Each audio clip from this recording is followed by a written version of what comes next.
Liongard's automated documentation allows you and your team to always have up-to-date documentation that can alert you when something needs your attention and report on systems at scale. Now, one of the best ways to take advantage of Liongard's automated documentation is through our critical change detection feature. And I want to demonstrate this with our Azure AD inspector.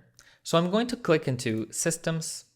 I'm going to type Azure AD and click into Azure Active Directory.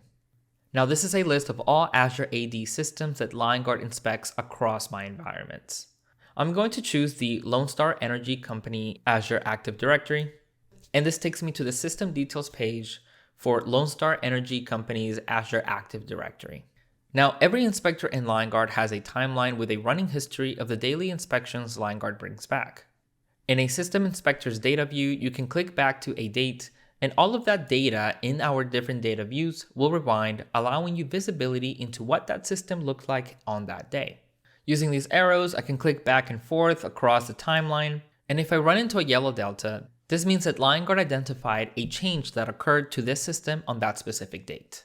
So I'm going to click on this date, and on the left-hand side, I'm going to click on Changes. In this page, Liongard captures critical details of the change. For instance, in this case, there was a change to the Azure AD members with no MFA activated. The data in green shows what has been added to that system. In our case, a mod administrator and a Microsoft Service account were added with no MFA. Our best practice here is to leverage Liongard's automated documentation through our change detections feature. This will give your team one source of truth to track critical changes and get to resolutions faster.